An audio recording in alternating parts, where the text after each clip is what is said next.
This is a Film Stories original podcast. Love this podcast? Support this show through the Acast supporter feature. It's up to you how much you give, and there's no regular commitment. Just hit the link in the show description to support now. This episode is brought to you by Progressive Insurance. Do you ever find yourself playing the budgeting game? Well, with the Name Your Price tool from Progressive, you can find options that fit your budget and potentially lower your bills. Try it at progressive.com. Progressive Casualty Insurance Company and Affiliates. Price and coverage match limited by state law. Not available in all states. Explaining football to the friend who's just there for the nachos? Hard. Tailgating from home like a pro with snacks and drinks everyone will love? An easy win. And with Instacart helping deliver the snack time MVPs to your door, you're ready for the game in as fast as 30 minutes. So you never miss a play or lose your seat on the couch or have to go head-to-head for the last chicken wing.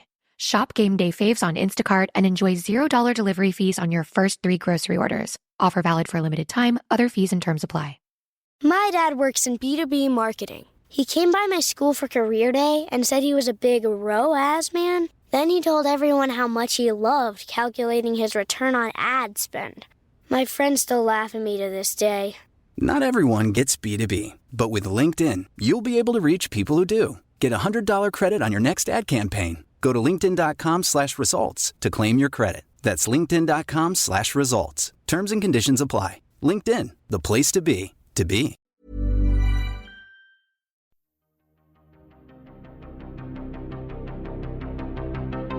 This is Writers on Film, the only podcast dedicated to books on cinema.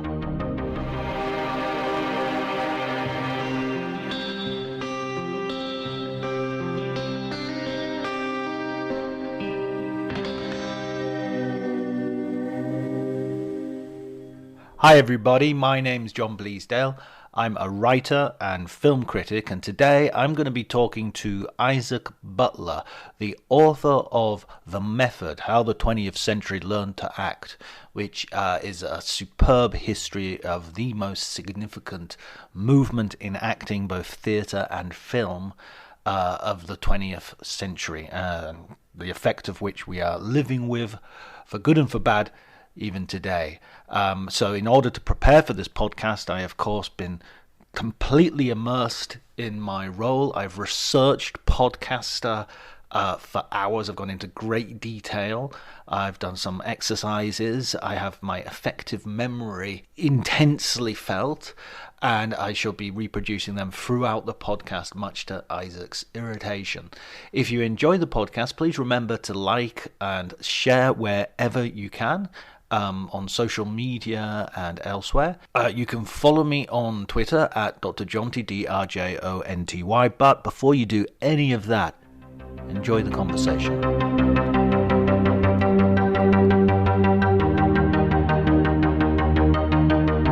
Certain ideas going into it, some of which turned out to be true.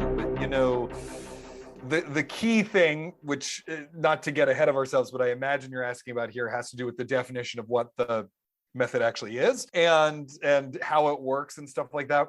I guess I sort of thought that the various ideas of what it was were sort of more compatible than they turned out to be. That's probably the easiest way to say it. Well, absolutely, because it's the thing that sort of struck me was that I was expecting there to be various strands and various potentially conflicting schools of thought and interpretations.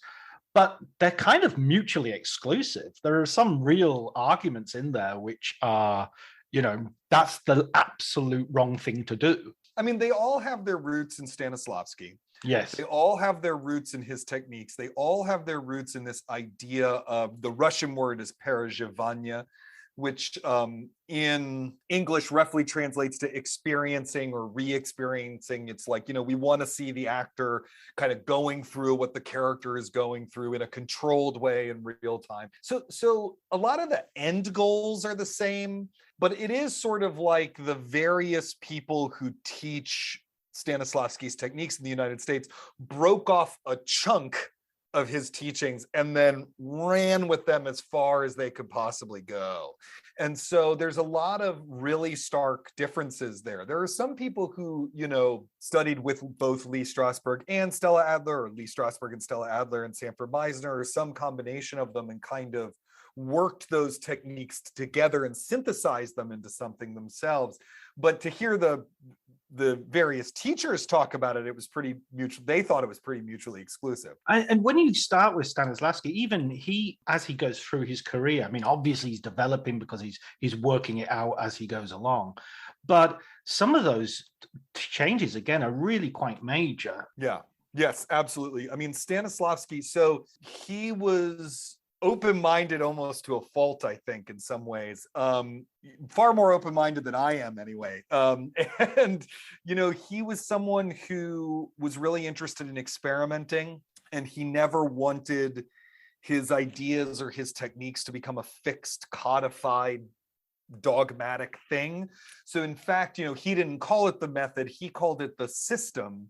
But when he called it the system, it was in quotation marks and all in lowercase, because he wanted to emphasize that it was never fixed. So, he did change his mind a lot or evolve on a bunch of things, but I think it's kind of a mistake personally anyway, to say like, yes, 1937 Stanislavski, that's right, and 1916 is wrong or whatever. I mean, he was constantly evolving and sometimes going back to things he had believed earlier. The only reason why the system stopped developing is because he died. If he had lived to be 150 years old, I'm sure he would have evolved in his thinking of it again and again and again. So, to me, it's less about one is right and one is wrong, as you get all these different angles of attack into the same idea, which is, again, how do we get to the actor being able to experience the character on demand when they have to, which is a challenge for any artist, and in such a way that the audience can perceive what they're doing. I mean, I've heard, again, it's one of those big names you hear all the time, and you think you know what it is. But it was really interesting to read, and you went into it in great depth. I really enjoyed sort of going deeply into it and seeing.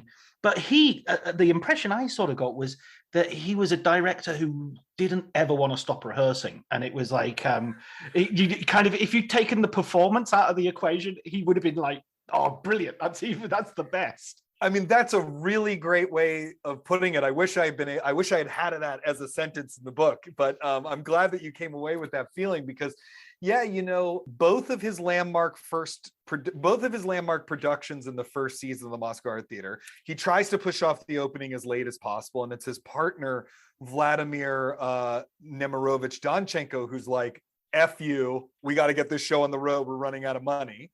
And then once he starts developing the system, which is a few years later in 1906, the Moscow Art Theater is founded in 1898. A few years later, when he's working on the system, his rehearsal processes just get longer and longer and longer. I mean, there's a part where, if you're reading in a book, then they rehearsed it 180 times. And you're like, wait a second, 180 times? That's most of a year at least, and then his production of Hamlet rehearses for 3 whole years before they put it on. I mean, you're absolutely right that he became more and more hesitant to actually put the plays on. And I think some of that was, I think there's 2 things going on at once that kind of created that dynamic in Stanislavski. One is that he's this relentless experimentalist. And so, he's using his rehearsals to test out his theories. And so he just wants to keep that laboratory going as much as possible and test things out and throw them out. But the problem is he's also a relentless perfectionist, right? And so he doesn't really want anyone to see it, because he keeps going like, oh, it's not ready. It's not as good as it could be. And in a weird way, if he could only have done one or the other with a production, he probably would have been better off. But at every point, he's trying to do both of those things at once. Yeah, it's almost perfect. Then let's change everything, and then let's wait until that's perfect. In fact, Nemirovich writes him a letter at one point where he's like, you have to stop throwing all your blocking out in the middle of rehearsal, because Stanislavski would stage it and then he'd watch a run through. Can we swear on this podcast? Yeah, go ahead. Okay, great. So he would watch, he would stage the whole thing, and then he'd watch a run through and he'd be like, this is horse shit. And then he'd restage the whole thing. And Nemirovich writes him a letter where he's like, your actors and assistants, this is making them nervous. Like, they don't know what to do because they never know when you're going to settle on something. And so you're absolutely right. You know, he just couldn't stop himself.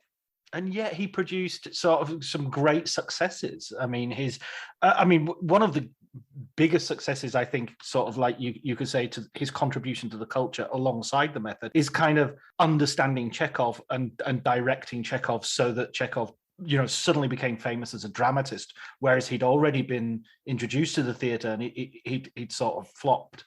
Not only flopped, I mean, he was responsible for the you know, Tommy Wiseau's The Room of Russian theater. You know, I mean, it was one of those, like, you had to be there at this all-time disaster. And the craziest thing is that all-time disaster was The Seagull, one of the greatest plays ever written, right? So, yeah. You know, yes, Chekhov is an incredibly highly regarded writer of fiction at that time, but he's considered not a good playwright. And it's really that almost no one understands what he's trying to do with these scripts. So, and it's also that Russian theatrical practice at the time, so how the plays are produced and put on, is diametrically opposed to what he needs for his work. So, you know, before the Moscow Art Theater came around, the longest a play was rehearsed in Russia usually was 9 times.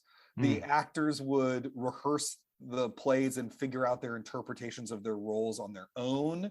You know, they would come in with an idea of what the part was, and then a stage manager would kind of stage it. There weren't really directors, and then they perform it in front of like a stock set. So you would literally have a set in storage that's like a summer manor, and you would pull it out, you know, the Emperor's Palace, and you pull it out.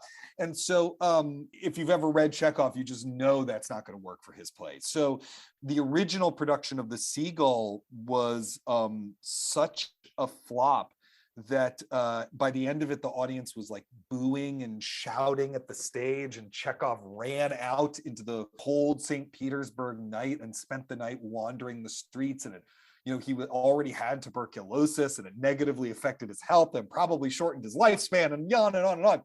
But Nemirovich Danchenko was good friends with Chekhov. I mean, they really loved him, and he felt like he got the play and that no one else did. And so he sort of browbeat Chekhov into letting them do it, because for obvious reasons, Chekhov didn't want them to do it.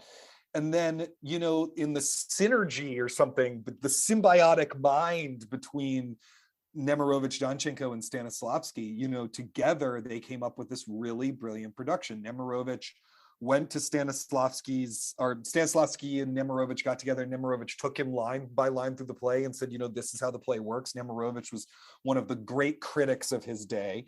And Stanislavski really took that and ran with it and came up with this production that was so important in Russian theater, although it falls out of their repertory a few years later. But that original production is so important in Russian theater and so important to the Moscow Art Theater itself, that the Moscow Art Theater's logo is an abstracted seagull. Right. It's their brand. Yeah. And then Chekhov falls in love with one of their actors, Olga Knipper, and they get married. And he writes 2 plays for her. 3 Sisters and Cherry Orchard are written with the Moscow Art Theater in mind and with Olga Knipper in mind to play one of those roles, and for Stanislavski to direct them. Amazing, absolutely amazing sort of symbiosis between Chekhov and the theater at that point, which easily, I mean, there are so many novelists who have tried their hands at theater, Henry James, Charles Dickens, and they never really got it, you know. Iris Murdoch, one of my favorite novelists, wrote a few plays that are not very good. Yeah.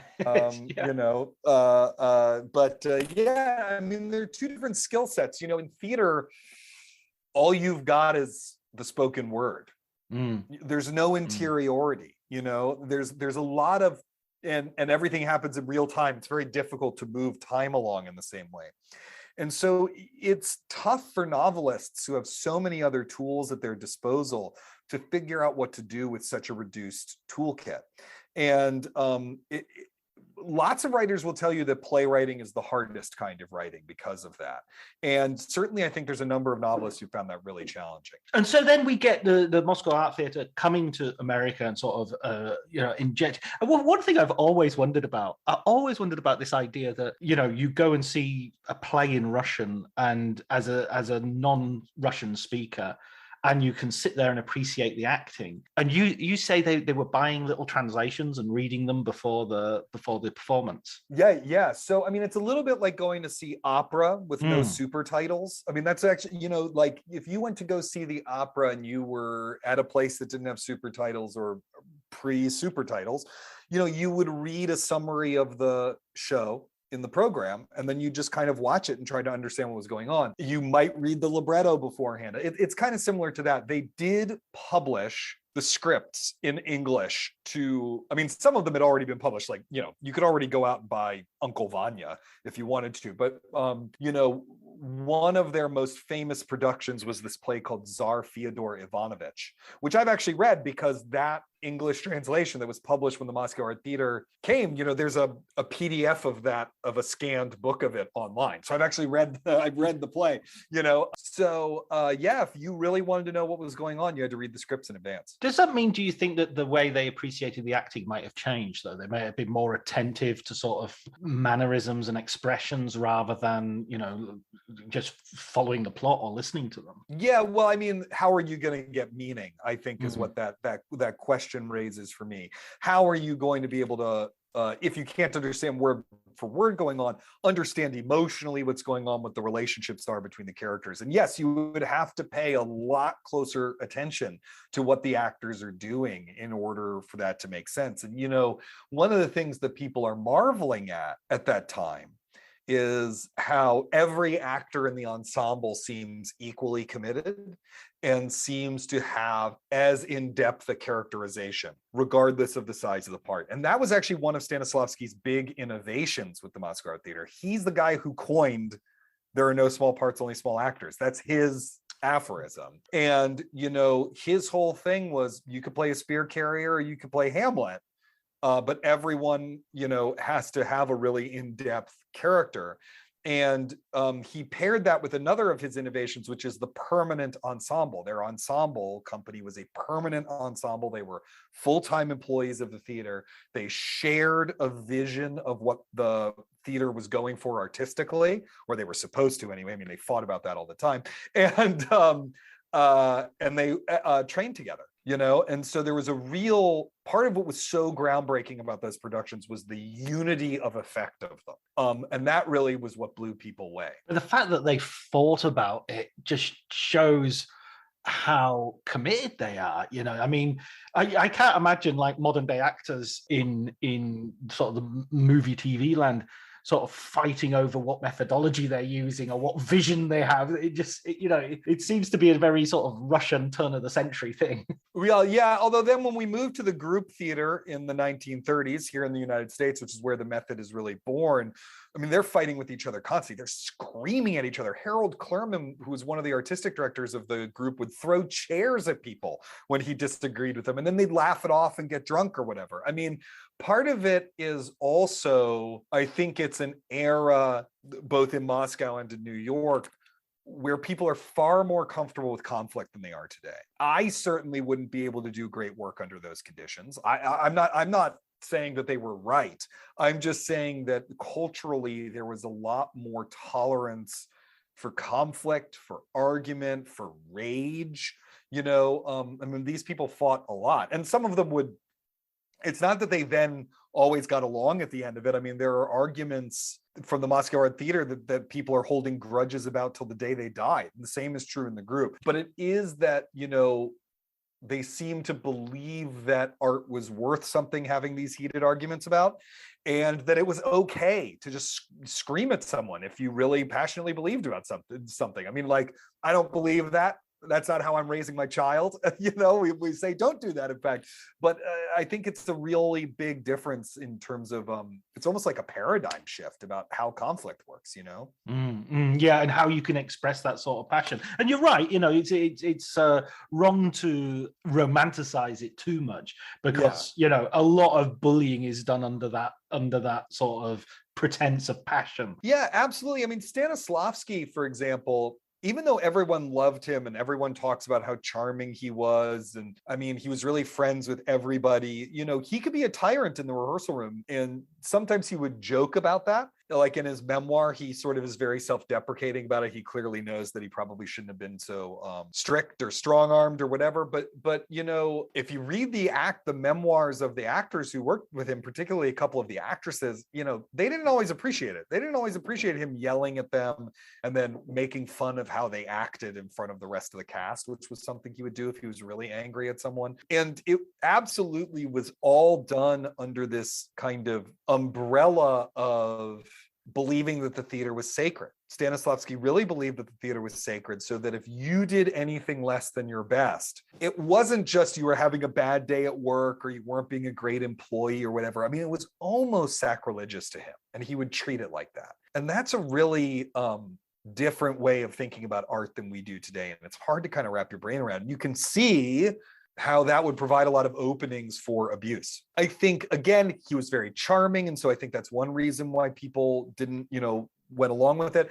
And another is that he was harder on no one more than he was on himself. He's usually acting in these productions as well. And he is absolutely brutal to himself and his own work at the same time. And so I think there was at least some people, a sense of we're all in this together. Look at how he treats himself. We're all trying to do this thing, but it sounds exhausting to me. Yeah, and there's sort of one bit where he doesn't give up sort of acting anything other than repertory roles, because he's just like, I'm not good enough anymore. Yeah, that's in this play called I have a lot of trouble pronouncing it, so I'm probably going to get it wrong. You Dostoevsky fans, please do not write me angry letters. The Village of Stepanachikova. He's playing a part in that play. It's a very funny illustration of the limitations of the system. So this is a play that is adapted from a Dostoevsky short story. And Nemirovich is directing it. And Nemirovich wrote the adaptation.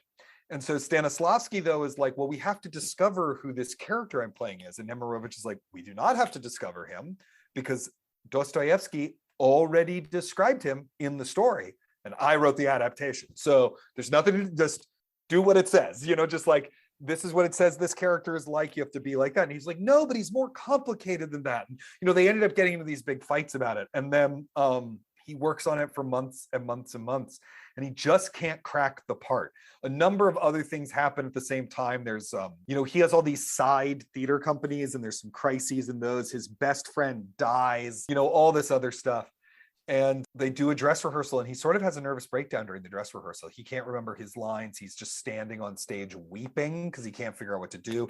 And then Nemirovich sort of does the merciful thing and fires him from the show because they have to get the show up. And he's like, I'm sorry, we're firing you. And Stanislavski was so, I don't know, heartbroken, mortified, whatever it was, that he never played a new role again. He only did his repertory roles. And then eventually his health made it so bad that he didn't even do those. I mean, in a way, that's kind of indication, and we sort of zip forward to the movies as well here, where the method and the system, I know they're not the same thing, so we could separate them in a bit, but they do sort of foreground certain traits, and so some roles they're much more adapted for. So they foreground emotionality, intensity, complexity, and depth, whereas some things are kind of superficial, and some things are simple, and some things aren't necessarily emotional. So I think it's an example you bring up of Robert De Niro working on a Mike Nichols picture, which is supposed to be just funny,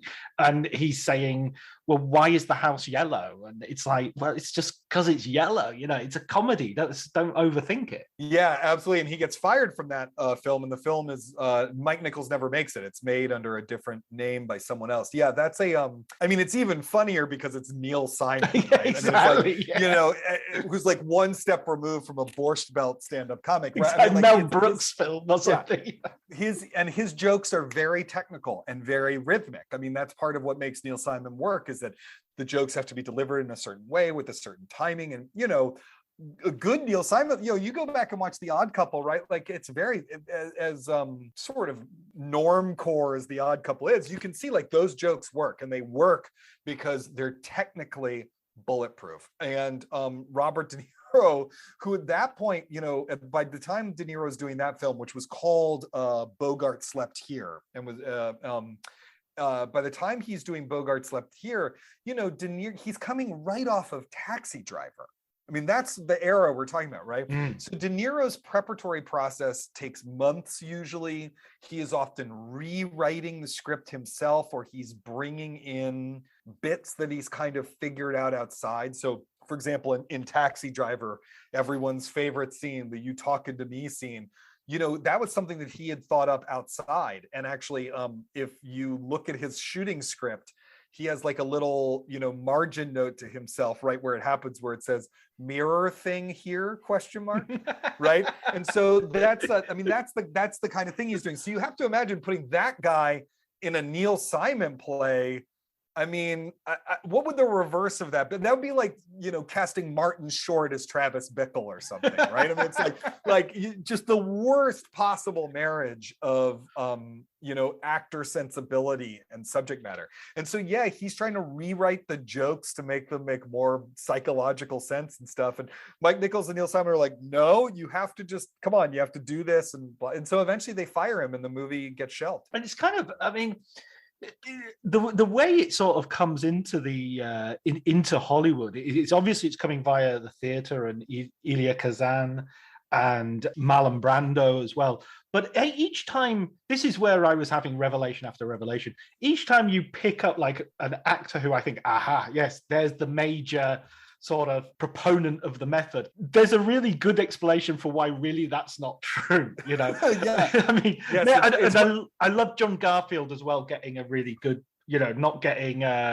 he's so often the bridesmaid, you know, and never the bride, but you give him a really good write-up in this, I think. Look, if you just wanted to talk about John Garfield for the rest of this podcast, I would be we just have a John Garfield day. I love John Garfield. He basically became my favorite actor over the course of writing this book because, you know, I had to read a couple biographies of him and I didn't watch all of his movies. Some of them are hard to find now, and some of them are terrible. Have you ever seen They Made Me a Criminal? Yes, I have. Yeah, like that one, the one that Busby Berkeley directed. That one is like, what were you doing? It guest star, the Dead End Kids are in it. You know, I mean, it's just couldn't be worse. Anyway, but no, John Garfield is brilliant, and John Garfield actually is the first method movie star for a couple of reasons. One, Brando, and he even said this during his life, was not actually a method actor, and we can maybe put a pin in that for slightly after this. But what Brando pioneered was really the method style. He was so influential that all of the actors who did call themselves method actors, who traveled in his wake, acted like him and wanted to be like him. So that's sort of how, you know, and because he was affiliated with the Actors Studio. But so Garfield actually is trained by Lee Strasberg, starts his career in 1938, much earlier. And so, you know, he really is, to me, the original method movie star. And without him, I don't know that we would have the whole other lineage we have. But even if that weren't true, I mean, he's so effing great. He is so good in everything, and he made a number of movies that I think are stone classics. Oh yeah, Force of Evil is wonderful, and of course, The Postman always rings twice. It's Force of Evil, Body and Soul. Yeah. Postman always rings twice. Humoresque, I would go to bat for Humoresque with Joan Crawford. And his last two movies, The Breaking Point and He Ran All the Way, are, I mean, stunning. Those two movies are incredible. And of course, Gentleman's Agreement, as Hollywood social conscience movies go, Gentleman's Agreement is pretty good.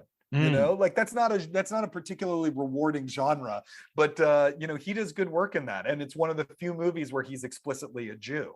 You know, yeah. which, you know, given that he had to change his name from Julius Garfinkel and all that stuff, I think it's great that he has this one movie where he's allowed to actually be a, you know, a sexy, tough Jew. I've just watched The Life of Emile Zola, and it's kind of hilarious how that film portrays the Dreyfus affair in its entirety and doesn't once mention the word Jew or anti-Semite or anything. It's just like they don't like his mustache or something. I'm not sure quite why they're picking on him. And it's so bizarre because, of course, you know, this.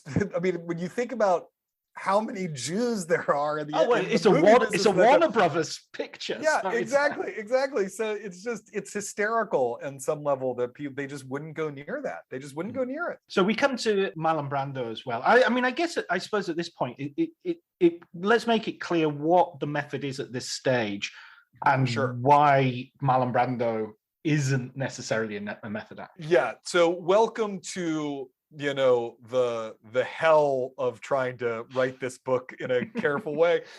So there's the group theater in the 1930s. That's where the method is born. It's the group is an ensemble theater out of which would come most of the great American acting teachers of the 20th century. Clifford Odets, the greatest left-wing writer of the 30s, Harold Clurman, the great critic and director, Elia Kazan, John Garfield. I mean, it's bonkers how many people came out of this company. And part of what's binding that company together is their adaptation and use of Stanislavski's system, which they call the method with a lowercase m. It doesn't mean, it's not the method, it's, hey, this is our method. They actually mean it in this very like low key, system's a little pompous. This is just, hey, we have this method of working. So for a while, method just means any of the American adaptations of Stanislavski that come out of the group theater. And there's a bunch of schisms within the group theater. So there's a bunch of those different interpretations. The major teachers to come out of the group theater are Lee Strasberg, Stella Adler, and Sanford Meisner. By the early 1950s, the method comes to have a capital letter M and a the, and it really only means what Lee Strasberg is teaching people and his version of Stanislavski's theories. And I'll try to do this as quickly as possible, but the Lee Strasberg version of those theories is deeply rooted in psychology and emotion. And it's sort of like, okay, so the actor is their own material, right? They're both the painter and the paint. So what Strasberg's trying to do is make sure your palette has as many colors on it as possible. So you're digging into yourself, really deep into yourself to create these colors and this idiosyncrasy and this sort of non-cliched, non-standard behavior. And it starts with a series of exercises that begin with learning how to properly relax your body, to how to recall physical sensations in such a way that you almost really feel them, to how to use what's called the effective memory exercise, which is his most famous exercise, but has to do with how to use past memories, often traumatic past memories, in order to sort of dial up the emotions connected to those memories on command and use them as an actor. There's a lot more to it than that, but those are the basics. Stella Adler's process is about scripted, careful textual analysis. Really careful textual analysis, like you go through the text with a fine-toothed comb. It's about an intense amount of research. It's about learning the behaviors of the character. So if you have to iron shirts in the play, right? If you're a housewife ironing shirts in the play, like every housewife had to do in every play in the 1950s, you better actually really know how to do that so that it looks real. And imagination. She did not want the actors using themselves. She wanted them using their imagination and research. And she got increasingly doctrinaire on that point as her career went on. And Sanford Meisner is all about being present in the moment with your scene partner. Really, it's this radical idea of presence. His slogan was live truthfully under imaginary circumstances, is to not worry that much about the circumstances and to just be really present and free in yourself and alive. That's what you have to bring, and trust the rest of the production to do the rest of the production's job. So John Garfield, who came out of the group, worked with Lee Strasberg. Lee Strasberg was the acting guru for the first half of the group's tenure. Eventually, Stella Adler and Lee Strasberg have a huge schism. after she meets with Stanislavski in Paris and studies with him. And she comes home to the group and she says, Lee screwed this whole thing up. And Lee Strasberg leaves the group, and a bunch of people come out who follow, who are more in line with Stella. Marlon Brando studied with Stella Adler, not with Lee Strasberg. And he greatly disliked Lee Strasberg on a personal and professional level. And so when Lee Strasberg took over the Actors Studio, Marlon Brando sort of drifted away from it. But because he had been a member of the Actors Studio when it was founded a couple years earlier in 1948, he's sort of always been associated with the method.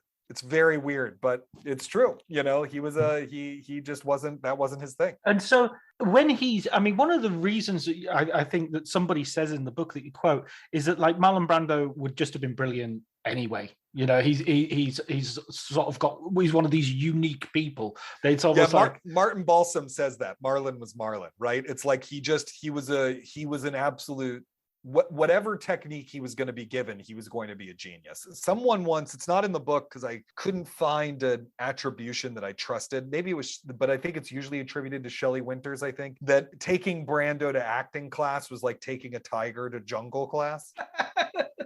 Absolutely. I mean, you could have dropped him on the stage in the Victorian period or the Renaissance period, and I think he would have worked it out, Yeah, I mean, what Stella gave him that I think was really important was she believed in his intellect, which a lot of people had not done up till then because he was dyslexic and mumble-mouthed and could get shy interpersonally. And so, she really educated him. She believed that actors had to be really well educated. I mean, on an autodidact level, you had to do deep research. And so she really brought those kinds of ideas, that you could use your imagination and that you could respect your intellect and you could, find your way into a role that way.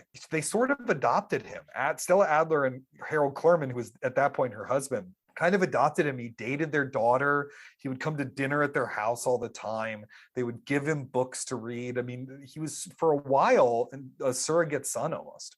Yeah, there's a brilliant line about we loaned a lot of people books, but he read them all. Yeah, exactly. He just goes through them. So a voracious appetite. Yeah, absolutely. I mean, Marlon Brando had a lot of different voracious appetites, right? For food, for sex, for for learning. Though, I mean, I really think that's true. And yet there's a sort of there's always a sense with Brando of him sort of never quite. It's almost ridiculous to say he never reached his potential when he did so much great work. But there's always that sense, especially in the latter part of his career, that certainly the material deserted him. Yeah, I mean, there's a couple things I think that happened there. These are my own theories anyway, right? So please disagree with me, I guess is what I'm saying. I mean, part of it is I think he was so gifted that he actually had to kind of work to take it seriously enough. I don't know, I see this sometimes with students of mine who are super gifted. Like it just comes to them so easily. And then when they hit rough patches, they sort of don't know what to do. I think that's part of it. Also, he just felt really conflicted about acting his whole life. He wanted originally to be a jazz drummer. He kept thinking about quitting the business to become a civil rights activist and other things like that. He was really conflicted about it. He really hated Hollywood. And after the disaster of One-Eyed Jacks, after One-Eyed Jacks is taken away from him and edited without his permission, you know all that stuff that happened with One-Eyed Jacks, his directorial debut. I think that he really took a kind of fuck you attitude towards Hollywood. And so he would just take these jobs for the money and he would kind of do whatever he wanted as in the part. I mean, there's some good performances in there, but he would sort of do whatever he wanted. I mean, one of the reasons I think why he wins the Oscar for Godfather is people are just like, thank God he's delivering a good, he seems to be giving a shit again. Although you talk to people who were on the set of that movie and I don't know how much of a shit he actually gave. But, I mean, and it's also true that he had this just persistent mischievous streak. He did not want to be told what to do. And if anytime he got too comfortable, he'd kind of do some crazy trickster thing. And sometimes that works. It took a lifetime to find the person you want to marry. Finding the perfect engagement ring is a lot easier. At BlueNile.com, you can find or design the ring you've always dreamed of with help from Blue Nile's jewelry experts who are on hand 24/7 to answer questions. And the ease and convenience of shopping online. For a limited time, get $50 off your purchase of $500 or more with code LISTEN at BlueNile.com. That's $50 off with code LISTEN at BlueNile.com. My dad works in B2B marketing. He came by my school for career day and said he was a big ROAS man. Then he told everyone how much he loved calculating his return on ad spend. My friends still laugh at me to this day.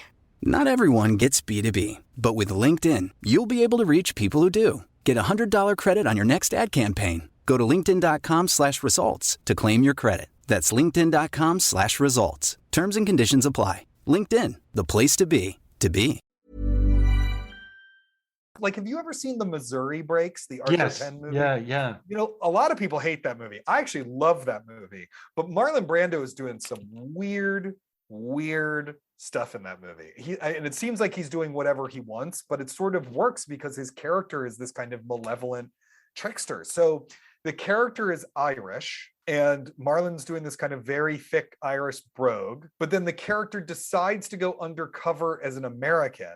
And so Marlon is doing an Irishman pretending to be American accent that sort of is convincingly that, you know? And then he's constantly getting up in weird disguises. He dresses up in drag at one point. I mean, it's a very odd performance in film, but there's something really interesting about that. In some ways, I think it's harder for him when he's trying to play more normal people. It reminded me a little bit. I was talking to Patrick McGilligan about Jack Nicholson, and he was saying how Jack Nicholson always plays the loser. He couldn't play Dirty Harry because Dirty Harry wins. You know, right? He'd have to not shoot the killer at the end. Yeah. And I mean, you know, Jack Nicholson is a great example of. I mean, until Batman and the blockbuster era come around and sort of he just is cashing in on being Jack all the time, a truly brilliant method actor. I mean, if you want to see what method acting can do, watch 5 Easy Pieces, you know, and try to imagine anyone else doing what Jack does in that role. The mysteriousness of that character, his complexity and depth, but how you're never given access to it. That amazing scene at the end with his father, who's actually played by Bill Chally, who is a member of the group. So, you know, that's sort of like the legacy coming around full circle. I mean, it's truly incredible. Or when he plays Eugene O'Neill in Reds, which I think is one of the great film performances, you know, of all time. There's an incredible depth and complexity that Nicholson is capable of that, you know, for most of the second half of his career, he's not really tapping into. Although there's that late career movie that Sean Penn directed, The Pledge, that he's kind of astounding in, I think. I don't know whether that's a good movie or not because I found it so upsetting I've never watched it again since the first time I saw it. But he's really astounding in it. It's a bizarre film because it's so good. Mickey Rourke has a very sort of poignant cameo in it as well. And I've watched Sean Penn's directing career with aghast at how he's just slid so far from The Pledge. I do think The Pledge was the high point of his career. The scene is it a turkey barn or a chicken barn where there's I just remember that shot of all the birds gathering around them in this kind of symmetrical frame. Yeah, I should watch that movie again because I remember seeing it and just being blown away, but it's so upsetting. That movie is so upsetting. I had trouble wanting to revisit it. Talking about upsetting, this idea of effective memory, which I think a lot of people would sort of have as one of their staple ideas of what the method is. I mean, I guess the popular imagination, method acting is Dustin Hoffman not going to sleep before the Marathon Man, and perhaps if you know a second thing about it, then effective the idea of remembering a key emotional moment in your life in order to reproduce that emotion. Yeah, totally. I've heard Michael Caine talk about having one in his head that he uses nowadays in every single film, whether he needs it or not.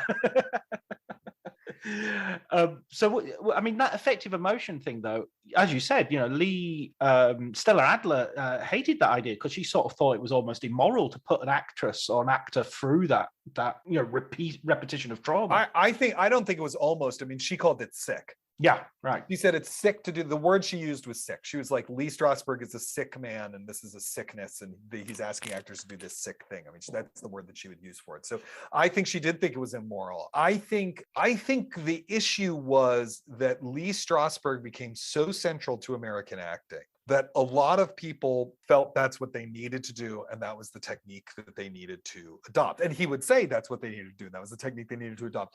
But the truth of the matter is, there are some actors for whom that is incredibly useful and powerful and potent and not crazy making. Do you know what I mean? Like, they can use it well. A perfect example is probably Lee Strasberg's most devoted student, Ellen Burstyn. Right?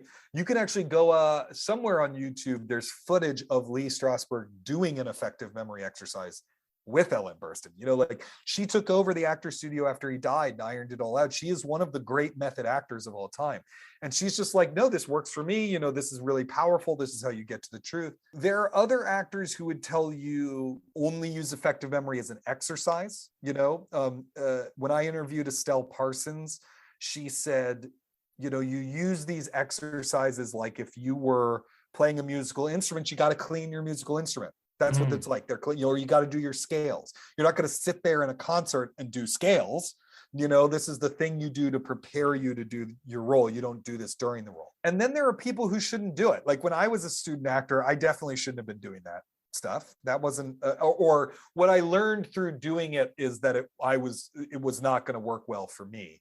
Stella Adler, I think, as a very accomplished actor who had been working on stage since she was 5, was correct in thinking that she personally did not need to do that stuff. She could summon emotion at the drop of a hat. She just knew how to do it. So I really think the problem is less that the technique exists, but that it became a dogma. I think that, you know, it's great to have a technique there that you can try, and if you don't like it, be like, well, I've got to find some other route to this. But when it became like, no, you have to do this, that's when I think we got into a lot of trouble. Because it's got such a personal cost to it for many people. And I mean, yeah, I would sort of also feel, I mean, I was thinking about when I saw Michael Caine do that. I think it might have been Inside the Actors Studio, the interview TV program. I remember thinking, okay, so it's going to be something like your grandma dying or something like that. Doesn't that sort of cheapen a part of your life if you're going, okay, Master Wayne, Master right. Bruce. I say I got to summon up someone I love to squeeze a few out for Christopher Nolan now. Exactly. Yeah. I think, well, certainly there are people who did it that feel that way. You know, members of the group would complain that the memory would go stale, or if it didn't go stale, that they didn't want to revisit that part of their life 8 times a week for 6 months. You know, one of the members of the group, the memory that she used for one of the shows was, you know, her roommate had been killed, and that was the memory she was using. And by the end of the show, she was like, I didn't want to think about it's less about cheapening the memory so much as like, who wants to be thinking about their dead roommate every night for 4 months? No one wants to do that, you know? And so, and other people would say, yeah, you know, the problem was that it went stale. But I don't think, I mean, artists use their life in their work all the time. And we have a complicated relationship to that. Certainly other people in their lives don't always like that they're using their life for their work, right? But that is, I mean, you know, most art has some root in the artist's life, whether it's visible to us or not. Like, did you see Tick, Tick, Boom? Did you see that? Yeah. So do you remember the part where they're breaking up? He and his girlfriend are breaking up, and then right. He's thinking about the song he's going to write about their breakup, and then she leaves them, you know, or they decide not to break up, excuse me, but he's thinking about the song he's going to make out of their fight, and then she's like, never mind, we are breaking up, and she leaves. It's kind of like that, you know. Yeah. And it's one of the reasons why I write non-autobiographical nonfiction. I mean, there's all sorts of, you wouldn't know it from reading that book, but I'm sure there's all sorts of personal life stuff about me in that book, even though I'm not in it at all. Oh, I got a feeling. I mean, you mentioned yourself in the introduction, in the way you sort of had a personal contact with the method and how you used it in your working life. But you know what? It took me a while. I really resisted doing that in that intro. The intro was actually the last part of the book that I wrote. I think part of the reason why it was the last part of the book that I wrote is that I really just didn't want to talk about that shit from my personal life. I just really, I mean, it's a great, you know, that those incidences of being in acting class and being in shows. And I'm not an actor anymore, for people who don't know this. I'm a I'm a writer and director now, but those experiences actually I think were really important to frame the book. But I didn't want to give them to you. I didn't want to use them, but they turned out being, I think really necessary for giving readers an entry point into the material. Yeah, I think so. I think it really worked. It really sort of, it also sort of felt that there was something at stake here. This is not just sort of some abstract historian looking at this. And it also gave a sense of, you're qualified to talk about it because you've actually stood on the stage and had these thoughts. And done it, yeah. But that's funny, though, because everything you're talking about right there, those are method values, right? It was important to feel that something personal of the, in this case, writer instead of actor, was at stake. They had brought some of themselves into it, that they had been open and vulnerable, and that they had sort of proven their bona fides through personal expertise. I mean, that's the method right there. Why, part of me feels like, why do we want that from a book? Well, part of the reason why we want that from a book is because of the method itself. Yeah, no, absolutely. And I was thinking as well, as you were speaking, that you could really spread the method out to all types of artistic endeavor, writing, directing. I mean, there are some film directors who you would think, well, they're pretty method. They do their research, they go into the minutiae, and they put their own personal safety on the line.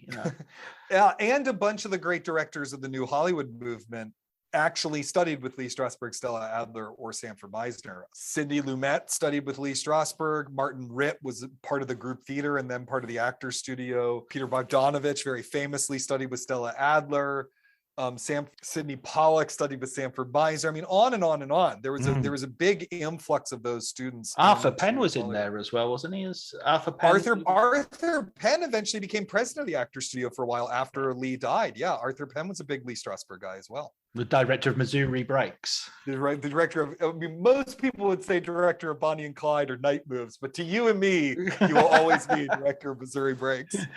Night Moves is another great one. I do love that one.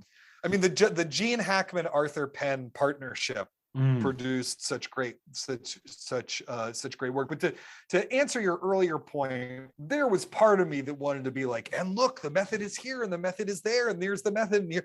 But the book's already 400 pages long. My mom said that if it was longer than 400 pages, she wouldn't read it. And so, I just couldn't include anything more. I mean, really, it's like, that there was a temptation to really make it huge and to go into sort of every way that it connects to culture. But eventually I made the decision of like, someone who reads this book is going to know something about 20th century culture. And they're going to have their own epiphanies reading it of like, oh, it's like this, or it's like that, or whatever. And that's actually going to be part of the fun for the reader of reading the book is not me spelling out every connection, but me gesturing at things and then you having your own ideas off of it. That's what I enjoy the most about reading nonfiction, is that sort of bi-directional process of discovery. And so I wanted to give that to readers. And to bring it up to date, and again to sort of to bring back Dustin Hoffman and his Marathon Man story, sort of the most sort of recent examples we've had of something that would be considered method popularly. But again, in your book, you kind of say, well, actually, he's not a method actor. Daniel Day-Lewis. Yes. In fact, I have a quote from Daniel Day-Lewis in the book where he says, I am not a method actor. I don't use any fixed method actually, or something like that. And that's from when he's trying to do My Left Foot. So they're like, oh, you're living in a wheelchair for 9 months. Is that because you're method? And he says, no, this is a practical problem as an actor. How do I look convincingly like someone who's wheelchair bound? So by the time Day-Lewis comes around, that's what people think the method is. And I think it's largely because of Robert De Niro, and largely specifically because of, not entirely because of Raging Bull, but because of, Raging Bull is so influential. People start kind of adopting his methods of in-depth research and full transformation and gaining and losing weight, living as the character, refusing to break character on set, all that stuff, which is hilarious because, like Marlon Brando, Robert De Niro was a Stella Adler student who did not like Lee Strasberg very much. So, did Lee Strasberg teach any actors. Yeah, I mean, Lee Strasberg taught a lot of actors. I mean, the funny thing is like, by the time you get to the 1979 Oscars, I think it's 1979 Oscars, 9 of the 10 nominees are Lee Strasberg students. Right. And the one who wins, who actually is the transitional figure out of the method, is Meryl Streep. She's the one who is not a Lee Strasberg student. But no, Lee Strasberg taught like everyone. I mean, he really did. He taught so many people. He taught great experimental filmmakers like William Greaves, who made Symbiocytotoxoplasm, Shirley Clark, who did Portrait of Jason. He taught, and then he taught very mainstream figures. I mean, it's wild the number of people whose technique he touched. Just happened to not be the primary teacher of Marlon Brando and Robert De Niro. Anyway, so I think I actually grew to understand, I think, and respect the Day-Lewis type technique a lot more. I imagine it's hard on coworkers. And I think that there's particularly in the hands of someone like Jared Leto, it seems to make you kind of insufferable. But if you want to be fully present in the moment and ready to be this character who is very distant from yourself, so you're really transforming yourself to be the character, it's hard to turn that on and off when the director calls action, right? And on a film set, I mean, once you're a star the size of Daniel Day-Lewis, it's a little bit different, but on a film set, they don't tend to care whether you're ready or not when they call action. It is your job to be ready. And so staying in that state of perpetual readiness is really difficult. And so I understand. And in fact, actors at the Actor Studio, some of Lee Strasberg's folks at the Actor Studio started doing that in the 70s. That's where you get Dustin Hoffman staying up for Marathon Man and all that stuff, because they couldn't turn it on and off in command. What they're trying to do is too hard. It's too complicated. And so I gained some respect for it. I think that it obviously can lead to some problems, but it's also led to some great performances. Like, I don't know that I would really enjoy making a movie with late 1970s Robert De Niro too much, but it did also give us Raging Bull, one of the great performances. So, I ended up having a far more sympathetic view on that. At the same time, it's gotten so wrapped up in the PR campaigns and the Oscar campaigns for movies that it can feel a little ridiculous and cynical at this point, I think. I often think the same thing about whenever there's a war movie, there's always this thing of like, oh, we took them to the basic training and we did this and we did that. And I would if I was an actor, I would not want to go through basic training. Yeah. I mean, I do think, it's interesting because you watch movies. A friend of mine pointed this out, a friend of mine who's a theater critic who also watches a lot of dance. So she is really focused on what bodies are doing. Right. That, if you watch a lot of movies, you'll see the actors who have gone through that training because they kind of slink through spaces with their bodies turned. This is not a video podcast, so that's not going to read. With their bodies turned 180 degrees, the way that like a special forces person would while holding some sort of machine gun. I don't know anything about weapons. So, you can see, because it actually has affected the way they move through space, whether they're supposed to be in a military movie or not, like everyone knows how to do that. The thing is that, if you're going to be in a World War I film, that's not the training. You need, I don't want to go live in a trench, but you do have to figure out how to believably seem like you've been living in a trench for a few months or whatever, right? And figuring out how to do that is, I think, tricky, but there's other ways to do it. You could look at Stella Adler would tell you, look at a photograph from the trenches and mimic the physicality, try that physical pose on, read everything you can about World War I. If your character's based on a real person, read about the battles they're in, educate yourself, go and look at paintings of people during the time period, read diaries, just try to get yourself into that world, into the given circumstances is the term of the world as possible. And I don't think you need to go through basic training to do all of that, frankly. So where do you see acting now in terms of, the method, is it still, it's still obviously influential, but is it still the reigning idea, or do you think that it's been superseded? I don't know that we have a reigning idea now. Right. For a bunch of different reasons, it's certainly not the method. If we have one, it's not the method. What happens in the 80s and 90s is all of the original American teachers of Stanislavski technique die, right? At the same time? Yeah, they all. They're in a bus.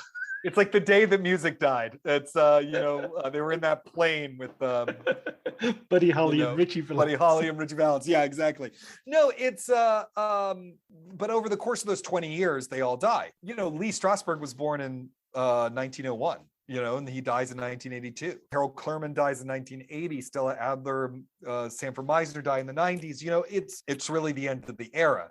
And part of these techniques, the part that's not transferable, is that these were all like kind of charismatic geniuses with idiosyncratic eyes, but also a very precise vision for BS. And that's not replaceable. You can teach their techniques, and there's many great teachers of their techniques. I'm not putting those people down, but they also aren't the kind of charismatic, like, I'm the founder, I'm the master, I built this thing, I'm a legend, that aura that surrounds them. No one has that. And so also the super blockbuster emerges in the 80s, in international big budget audiences have a big effect on movie making. And so what the industry wants from actors changes a bit. And so you sort of enter this period where there's actually an astounding diversity of technique and approach and results. So, in the 80s, you have the Brat Pack and you have Nicolas Cage, but you also have Robert De Niro and Al Pacino and Meryl Streep. But, you have this, there's a lot going on. I think we still have that to some extent. I think that the Juilliard school and its approach, which is really a marriage of classical European technique and American method technique, has proven remarkably durable. I mean, who are the two, great actors around the age of male actors around the age of 40? It's Oscar Isaac and Adam Driver, right? They both came from Juilliard. Jessica Chastain came from Juilliard, stuff like that. And so I don't know what the future holds. I think we live in an era where there's lots of different ways to be a good actor, and I think for the most part that's good. I do think the part of the method that remains dominant, but even that's starting to fade, is what we want from an acting performance. Is the feeling that we want truth. We want to believe that this person is actually playing their character, that the character is a real person. And we want that sense of artistic truth. That is a big change that the method brought in, as well as the kind of dominance of realism, But the other thing that's going on right now, which worries me, I'll be honest, is I do feel like, because of the need to hold on to people's attention in the streaming era, that dramatic writing is getting a lot simpler and a lot clearer, and it thus requires less complicated acting on top of it. And that our dramatic art is maybe getting a little too clear. I don't want to use the word shallow. That sounds more judgmental than I mean it to be. But the idea that human beings are complicated and they don't always understand themselves. They can't always be understood, and they're not all good and they're not all bad. And, those sort of core humanistic beliefs, I feel like are getting a little bit lost as we become, because they require you to watch closely. Can you give us an example of that? Can you give us an epitome of that? Or an epitome of which thing? The clearer example? Or the clear example. An obvious example is just blockbuster filmmaking in general, right? Like, you don't want... Mark Ruffalo was studied with Stella Adler and is a big Stella Adler fan, but you don't want Mark Ruffalo giving the performance he gives in You Can Count on Me as Bruce Banner, right? That would be ridiculous. So, and the blockbuster movies have taken over so much. Last year, there isn't a single blockbuster film that crossed the 50 million mark at the box office in the United States, if I remember correctly, right? That's wild. And then when you move into TV, it's not like, I'm trying to think of something that I liked, but that I didn't think, but at the same time, if you watch Haunting of Hill House or whatever, it's not like those are really complicated characters, or, most streaming shows, that's not what they need. They need something else. They're looking for what in fiction writing, in prose writing, we call flat characters. I don't mean that judgmentally. I just mean the characters are less complicated because the focus is on plot and action. Sure. Right. Sure. And that's fine. I love, most characters in thrillers, in mystery novels or whatever. I read a lot of science fiction. Most science fiction characters are a little flatter than those of realistic characters. So it's not that I'm opposed to that kind of characterization. I just worry that that's becoming increasingly the norm in such a way that we place less demand on the character and thus less demand on the actor. And there's a certain richness of the human experience that's falling by the wayside as a result. I'm rewatching The Sopranos at the moment. And, not only obviously James Gandolfini is unbelievable in that, but the whole cast. I mean, you go back to that Stanislavski idea of having nobody is an attendant lord or a spear carrier. Right. It doesn't matter if you're Dante, Silvio Dante, or your Paulie, or your Junior, or everybody is bringing their A game there, including Peter Bogdanovich, of course. Including Peter Bogdanovich as Elliot, right? My mom always says, Elliot, I love the eyebrows. I love Peter Bogdanovich's eyebrows. Yeah, I mean, that's a perfect example, actually, that, that is a show, not everyone can be the protagonist, right? So that is a show that has some of flatter characters, characters who are not as rich and complicated as Tony or Carmela or Junior or Nancy Marchand's character, the mom, and Lydia, and stuff like that. But even they are sort of bringing the fullness of themselves to those roles. You could just watch Paulie Walnuts do his thing. Just amazing. with his white streaks of hair, and doesn't he have the car horn that's the Godfather theme? Is he the one whose car horn is the Godfather theme? I just You're gonna have to eat me, Paulie. You're gonna have to eat me. I even love on rewatching it, and this isn't necessarily a good example of great acting, but AJ he's so Tony's son, Anthony Jr. Such a dumb kid. He's just such an asshole, and he's just he's so reliable to always get everything wrong. The line of his I think of from the first season is when he just goes, "Would you just shut the fuck up?" And they're all like, "Oh, it's the dinner table." But The Sopranos, this is a perfect example to me, actually, because The Sopranos gives birth to Mad Men, and Mad Men is similarly filled with endlessly complicated, interesting characters who can surprise you. Whether you like the show or not, it has that, right? Yeah. And the closest equivalent to Mad Men we have today is Succession, which is a show I love. Don't get me wrong. Like, Succession is a show I love. But most of those characters have one thing that they're doing in every single scene. And they're doing the same thing in every scene. I mean, Brian Cox's character has a catchphrase. Fuck off. It's his catchphrase. No one in that, so in that fits that genre because Succession is more satirical than those other ones. It comes out of a British tradition, a Shavian tradition, it's not coming out of the American realist tradition, but at the same time, the characters are purposely, I think, a little thinner, a little flatter, I'm doing the same thing in every scene, and then we're reconfiguring it over and over. That's the joke. That's the absolute joke of it, because it tricks everybody into thinking this has got to be deeper. One of these characters has got to have some sort of hidden depth to them. And by the end of the first season, it's like, fuck, they're all assholes. Right, exactly. And I want to say this again, I'm not criticizing Succession, but that because it's a show that I think is very successful at what it's doing. But that's an example of this shift that I'm talking about. Right. This shift towards a kind of clarity. I mean, to me, the one or two mysterious characters, mysterious, complicated, more psychologically realistic characters are, of course, on Succession are, of course, Kendall, right? Jeremy Strong's part. McFadden's character, Tom, right? Who, and at first you think he's similarly to them, kind of just going to do the same thing in every scene. And then he builds out, particularly in the third season, this kind of rich complexity. But, so it's not that I want everything to be acted like a new Hollywood film. I don't want everything to be Five Easy Pieces. I just hope that as a culture, we're still holding on to that idea of what a human being can be and things like that. And funnily enough, actually, that New Yorker piece about Jeremy Strong seemed to be expressing a kind of real impatience with the method, or with that version of the method.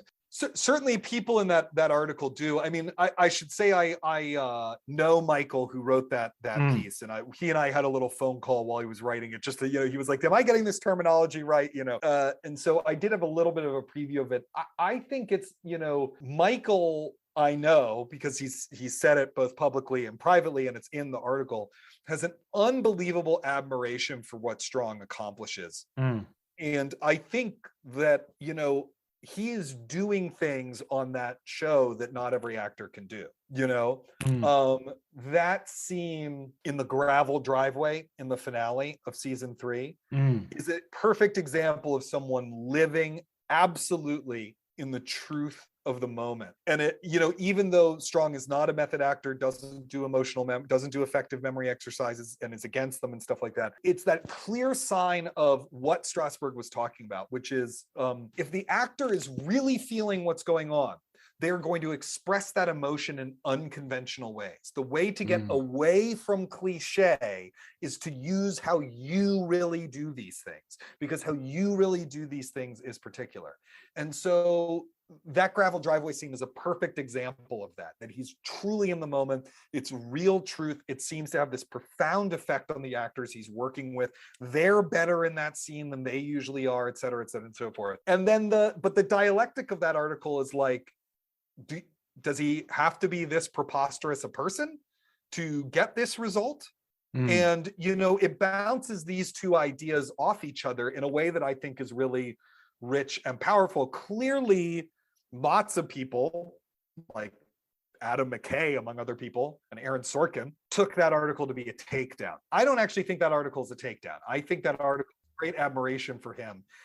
But it is also has a very complex, like, this guy is very, like, I don't understand this person, at the same time. But certainly it seems like his castmates find him insufferable. That was the sense that I got from the Succession interviews. Yeah, and sort of Brian Cox, I've just read his autobiography, and he's very, very, no, I like Jeremy, I like what he does, but I do it differently. Listen, let's I got to ask you a final question. It's been I've gone on a bit longer than I intended, because I know you want to be going for dinner with your grad students now.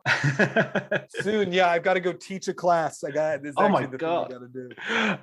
Well, I just studies class, so this will be good. This will be good prep. Yeah, it's warming you up. I want to ask you for a book recommendation, a film book recommendation that you would give, because the podcast is Writers on Film, so we're trying to promote as many as we can. Oh man, there are so many. Okay, I'm gonna try to think of one that hasn't been recommended on this before, right? Okay. Like, normally you'd be like, oh, Pictures at a Revolution, but someone's recommended Pictures at a Revolution. We've had 4 people reference. Okay, what about and we've had Mark Harris on as well.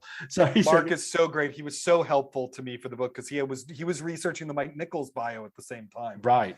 And he also blurbed the method, and he's just a great guy. Okay, I'm going to think of some other ones here. Movie Made America. Has anyone recommended Movie Made America? Nobody's. Okay, Movie Made America is hold on, I'm looking it up here. I want to make sure I get so Movie Made America by Robert Sklar, Sklar, who also wrote didn't he also write The Genius of the System? Anyway, Movie Made America, absolutely, they don't make books like this anymore. It is a general reader, 1 volume, 400-page cultural history of the movies. Wow. Starts with the silence, goes up to the end of the 20th century.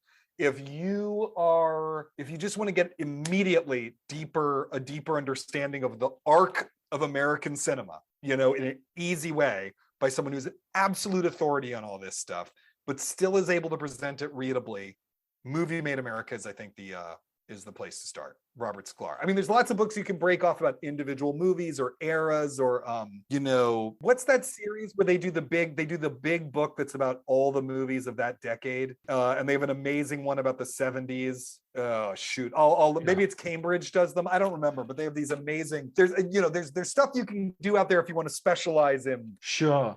The studio era or the silent era, whatever. But if you want the whole arc of it in a readable way that will then point you in a bunch of directions if you want to go deeper, that's the great place to start. Movie Made America by Robert Sklar. I'm just going to ask you for a bonus one, John Garfield biography, because you whetted my appetite for some John Garfield. Yes, absolutely. Hold on 1 sec. Let me find the author. I can never remember the author. The one that I read that I found very useful and good is by a guy named Robert Knott, Nott, and it is called he ran all the way. The Life of John Garfield. It's really good. It's really good. He really did his work. He really did his research and went deep on it. It's also, unlike most biographies, it's not a doorstop. It's like 300 to 400 pages long. It's very accessible. He really gets the story down. Super brilliant. I'm going to put that on my list straight away. Listen, Great. Isaac, thanks so much for taking the time to talk with me. It's been such a pleasure. It's been great fun. Thank you. Thank you.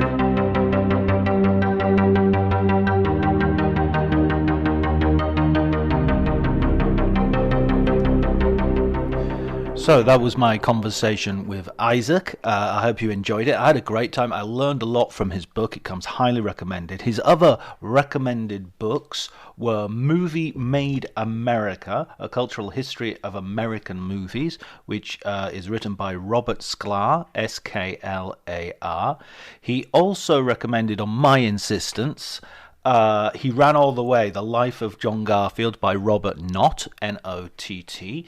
And we were talking about a series of books, and I was completely baffled. I don't like Googling things while I'm doing the podcast because you can hear me tapping away on the keyboards, and will no doubt guess what I'm doing. But the movies of the 70s, the series he was talking about, I think, are the Taschen books, and the movies of the 70s is by Jürgen Müller and has a picture of Clockwork Orange on the cover. Thanks very much to Isaac Butler for giving me the time. I also want to thank Elliot Atkins for the music, Ali Harwood for the art, and of course I want to thank all of you for listening and for supporting this podcast. It really means so much to me, and it really keeps me going. So please continue, and I'll see you next week.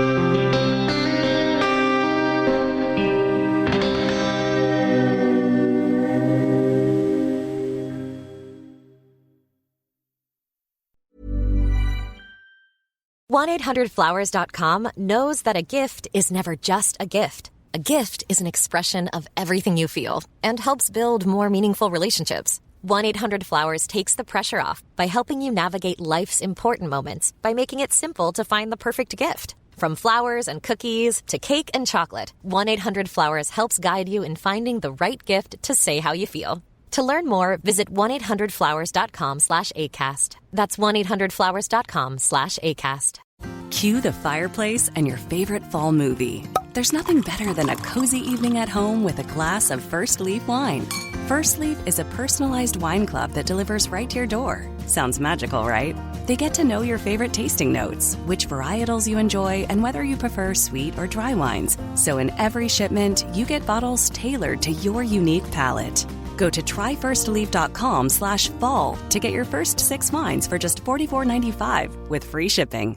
My dad works in B2B marketing. He came by my school for career day and said he was a big ROAS man. Then he told everyone how much he loved calculating his return on ad spend.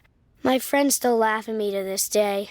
Not everyone gets B2B, but with LinkedIn, you'll be able to reach people who do. Get a $100 credit on your next ad campaign. Go to linkedin.com/results to claim your credit. That's linkedin.com/results. Terms and conditions apply. LinkedIn, the place to be, to be.